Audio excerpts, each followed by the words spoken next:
कहानी शुरू होते ही यह साफ हो जाता है कि एक जानलेवा ज़ॉम्बी संक्रमण पूरे शहर को अपनी चपेट में ले चुका था। सड़कें सुनसान पड़ चुकी थीं, चारों तरफ लाशें और खौफ का माहौल फैला हुआ था। इसी तबाही के बीच फ्रांसिस अपनी पत्नी आइरिस और अपने दोनों बेटों, बड़े बेटे जोशुआ और छोटे लूकास को किसी भी कीमत पर सुरक्षित निकालना चाहता था। वह शहर छोड़कर उन्हें अपने पुराने गांव के फार्म हाउस की ओर ले जा रहा था। उनकी कार पर सूखे खून के धब्बे इस बात की गवाही दे रहे थे कि यह सफर आसान नहीं रहा। रास्ते में जो कुछ भी हुआ था उसने यह साबित कर दिया था कि देश का बड़ा हिस्सा अब इंसानों का नहीं, ज़ॉम्बीज़ का बन चुका था। फ्रांसिस के मन में बस एक ही उम्मीद थी कि गांव पहुंचकर शायद उसका परिवार इस नरक से बच सके। लेकिन जैसे ही वे फार्म हाउस के अंदर कदम रखते हैं, फैला हुआ सामान और टूटी फूटी चीजें देखकर फ्रांसिस का दिल बैठ जाता है। वह अपने माँ बाप को पुकारता हुआ अंदर जाता है। पिता के कमरे में पहुंचते ही उसकी नजर बिस्तर पर पड़े शरीर पर जाती है, जिनके हाथ में एक बंदूक थी। उसी पल फ्रांसिस सब समझ जाता है। उसके पिता ने ज़ॉम्बी बनने से पहले खुद को खत्म कर लिया था। भारी मन से वह पिता की बंदूक और उनकी घड़ी अपने पास रख लेता है। तभी पीछे से किसी की आवाज सुनाई देती है। मुड़कर देखने पर उसे उसकी मां दिखाई देती है, जो बुरी तरह घायल होने के बावजूद जिंदा थी। वह दीवार से सिर टकराते हुए बार बार सिर्फ सॉरी बोल रही होती है। अचानक उसकी मां का शरीर बेकाबू हो जाता है और वह फ्रांसिस पर झपट पड़ती है। हालात ऐसे बन जाते हैं कि फ्रांसिस के पास कोई और रास्ता नहीं बचता और वह गोली चला देता है। कुछ समय बाद वह अपने माँ बाप को वहीं दफना देता है। उस पल फ्रांसिस को यह सच्चाई स्वीकार करनी पड़ती है कि यह वायरस अब सिर्फ शहरों तक सीमित नहीं रहा था, बल्कि गांव भी इसकी चपेट में आ चुके थे। इसके बाद जोशुआ फ्रांसिस से कहता है कि स्टोर रूम से कुछ जरूरी सामान उठा लेना चाहिए। दोनों जैसे ही वहां पहुंचते हैं, सामने का नजारा देखकर सन्न रह जाते हैं। फार्म हाउस का केयरटेकर फांसी पर लटका हुआ होता है। कुछ सेकंड तक कोई कुछ नहीं बोलता। तभी फ्रांसिस जोशुआ से कहता है कि उसकी कमर में लगी चाबियां निकाल ले। डर के मारे जोशुआ कांपते हाथों से जैसे ही चाबियां खींचता है, अचानक केयरटेकर का शरीर नीचे गिर पड़ता है। यह देखकर जोशुआ बुरी तरह घबरा जाता है और भागकर बाहर निकल आता है। बाहर आइरिस उसे इस हालत में देखकर घबराहट में सवाल करने लगती है। फ्रांसिस समझ जाता है कि अब हालात और ज्यादा खतरनाक होने वाले हैं। वह आइरिस को टालते हुए कहता है कि कुछ खास नहीं हुआ, बस एक मरी हुई लाश जोशुआ पर गिर गई थी। यह सुनते ही आइरिस गुस्से में आ जाती है और कहती है कि जोशुआ से ऐसे जानलेवा काम मत करवाया करो। लेकिन फ्रांसिस साफ शब्दों में कह देता है कि अगर यहाँ जिंदा रहना है तो ये सब सीखना ही पड़ेगा, वरना कोई ज्यादा दिन टिक नहीं पाएगा। इसके बाद फ्रांसिस अपने छोटे बेटे लूकस को खाने के लिए गन्ने का एक टुकड़ा देता है। लूकस खुशी खुशी उसे खाने लगता है और यह देखकर फ्रांसिस के चेहरे पर सुकून आ जाता है। साफ दिखता है कि वह अपने छोटे बेटे को लेकर ज्यादा फिक्रमंद है। फिर आइरिस उसे नीचे बने एक बंद कमरे में ले जाती है। उस कमरे को देखते ही फ्रांसिस घबरा जाता है, क्योंकि उसकी आंखों के सामने उसका बचपन घूम जाता है। बचपन में उसके पिता सजा देने के लिए उसे इसी कमरे में बंद कर देते थे। रात होने पर पूरा परिवार साथ बैठकर खाना खाता है। इसी दौरान जोशुआ को एक रेडियो मिलता है और वह उसे चलाने की कोशिश करता है, लेकिन फ्रांसिस को यह बिल्कुल पसंद नहीं आता। वह तुरंत उसे रोक देता है और पहले खाना खाने को कहता है। खाने के दौरान जोशुआ बताता है कि उसकी गर्लफ्रेंड एलिस का मैसेज आया है।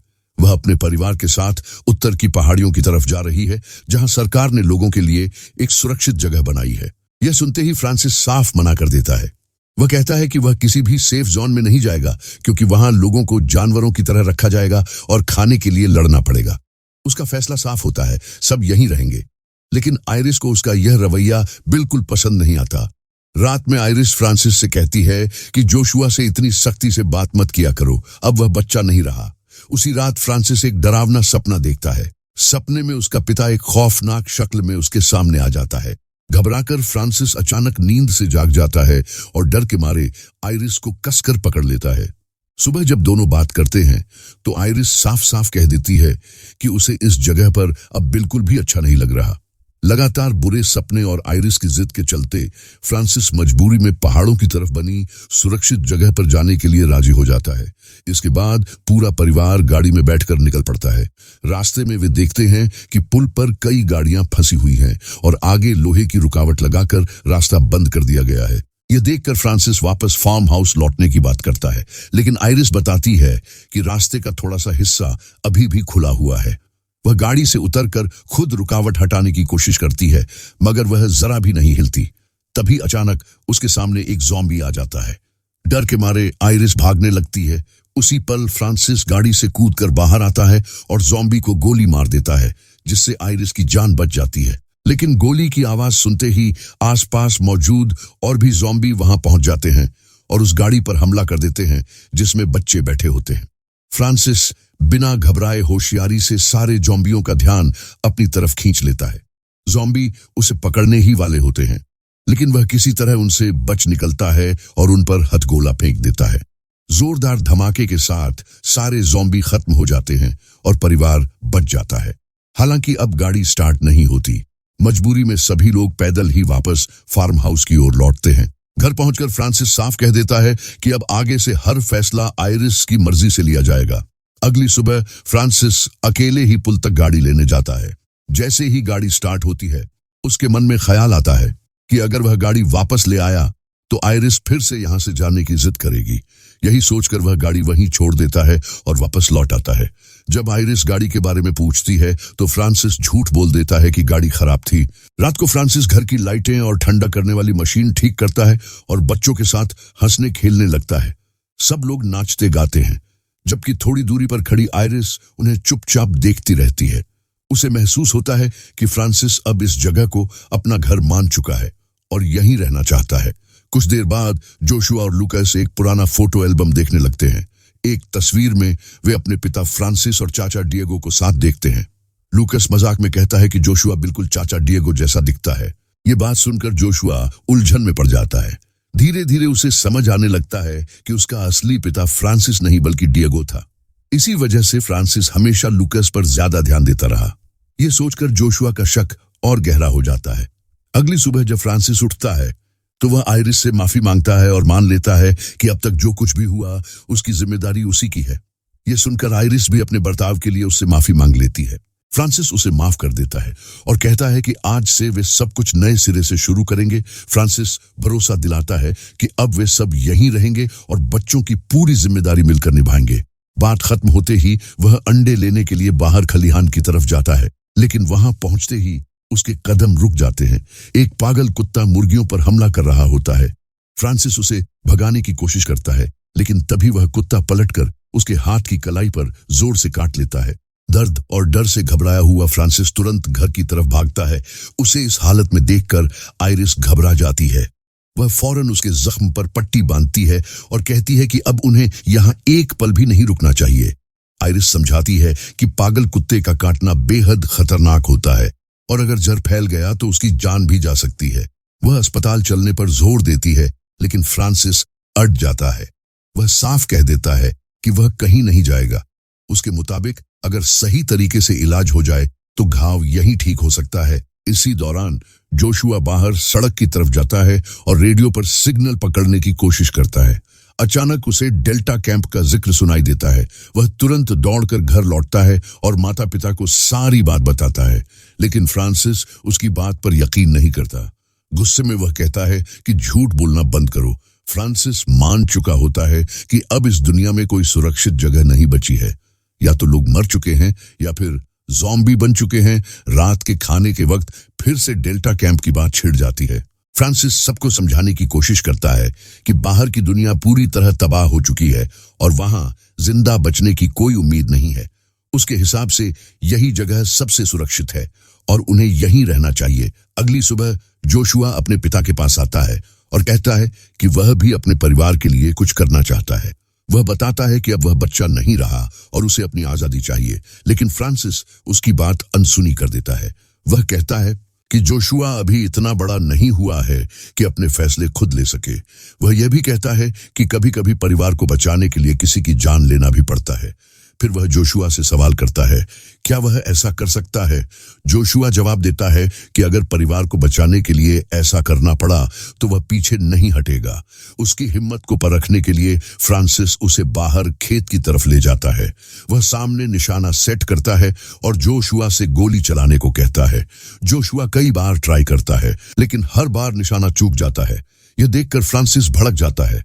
वह चिल्लाकर कहता है कि अगर परिवार की रक्षा नहीं कर सकता तो ऐसी बड़ी बड़ी बातें करना भी बंद कर दे।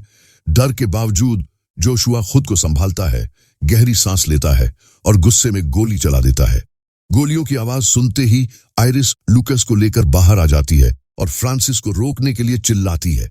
तभी उसकी नजर सामने खड़े एक ज़ॉम्बी पर पड़ती है। इससे पहले कि कोई कुछ समझ पाता, एक के बाद एक कई ज़ॉम्बी उनकी तरफ बढ़ने लगते हैं। फ्रांसिस जोर से सबको भागने के लिए कहता है। सभी लोग जल्दी से घर के अंदर घुसते हैं, दरवाजा बंद करते हैं और भारी सामान लगाकर रास्ता रोक देते हैं। ऊपर पहुंचकर वे देखते हैं कि ज़ॉम्बी पूरे घर को घेर चुके हैं।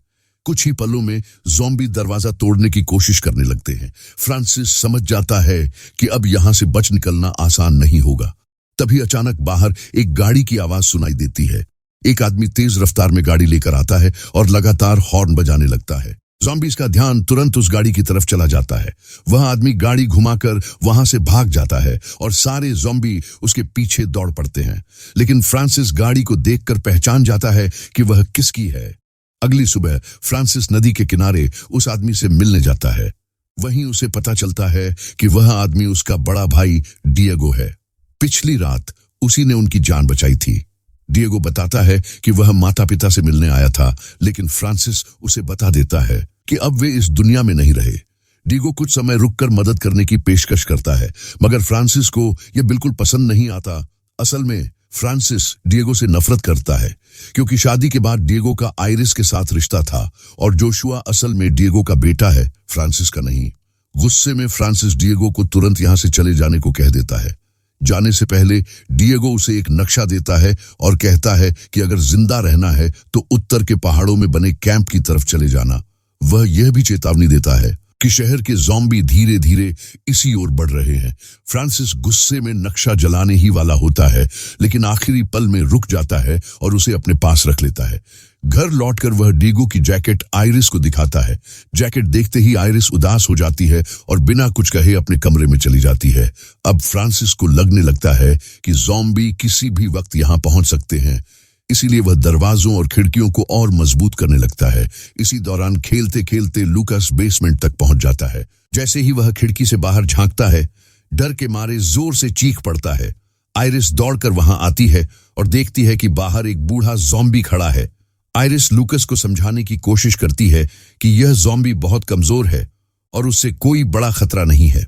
लूकास थोड़ा शांत हो जाता है, लेकिन पीछे खड़ा फ्रांसिस यह सब चुपचाप सुन रहा होता है। कुछ कहे बिना वह बाहर निकलता है और उस ज़ॉम्बी का पीछा करता है। कुछ ही देर में वह उसे मार देता है और उसका सिर अलग कर देता है। घर लौटकर फ्रांसिस सबको एक जगह इकट्ठा करता है और गंभीर आवाज में कहता है कि बाहर अभी भी बहुत खतरनाक ज़ॉम्बी घूम रहे हैं। उसके मुताबिक फार्म हाउस छोड़ना बेवकूफी होगी, क्योंकि यही सबसे सुरक्षित जगह है। लेकिन आयरिस उसकी आंखों में देखकर समझ जाती है कि फ्रांसिस सच नहीं बोल रहा। थोड़ी देर बाद जब फ्रांसिस नहाने चला जाता है तो जोशुआ उसके कमरे में चला जाता है। वहां उसकी नजर उस नक्शे पर पड़ती है जो डिएगो ने दिया था। तभी फ्रांसिस बाहर आ जाता है और सख्ती से जोशुआ को कमरे से बाहर जाने को कह देता है। जैसे ही रात होती है, फ्रांसिस अचानक क्रिसमस मनाने की तैयारी शुरू कर देता है। सब हैरानी से उसे देखते हैं और बताते हैं कि अभी तो सितंबर चल रहा है, क्रिसमस कैसे हो सकता है। लेकिन फ्रांसिस कहता है कि उसके लिए आज ही क्रिसमस है। इसी पल साफ दिखने लगता है कि उसकी मानसिक हालत धीरे धीरे बिगड़ रही है। रात के खाने के दौरान जोशुआ अपनी माँ को नक्शे के बारे में बता देता है। आयरिस तुरंत फ्रांसिस से पूछती है कि वह नक्शा कहाँ है। यह सुनते ही फ्रांसिस गुस्से में भड़क जाता है। वह चिल्लाकर कहता है कि उसके पास कोई नक्शा नहीं है। इसके बाद वह बच्चों से कह देता है कि उनकी माँ किसी और के साथ भागना चाहती थी, लेकिन वायरस की वजह से ऐसा नहीं कर पाई। यह सुनकर बच्चे रोने लगते हैं और आयरिस से सच पूछने लगते हैं। हालात देखकर आयरिस मजबूरी में वही बात मान लेती है जो फ्रांसिस कह रहा होता है। इसके बाद फ्रांसिस सबको चेतावनी देता है कि अब कोई भी इस घर से बाहर नहीं जाएगा। वह नक्शा उठाता है और उसे आग में फेंक देता है। यह देखकर आयरिस का गुस्सा फूट पड़ता है। वह फ्रांसिस को थप्पड़ मारती है और बिना कुछ कहे अपने कमरे में चली जाती है। अगले दिन फ्रांसिस गन्ना लेने खेत की तरफ चला जाता है। उसके जाते ही आयरिस बच्चों से बात करती है। साफ महसूस होता है कि बच्चे अपनी माँ के साथ खुद को ज्यादा सुरक्षित मानते हैं, क्योंकि फ्रांसिस की हरकतें अब अजीब होती जा रही हैं और उसका दिमाग ठीक नहीं लग रहा। शाम को फ्रांसिस लौटता है और एक बड़ा लकड़ी का तख्ता लाकर दरवाजे के सामने ठोक देता है। वह सबको बताता है कि बाहर बेहद खतरनाक ज़ॉम्बी घूम रहे हैं और अब कोई भी बाहर नहीं जाएगा।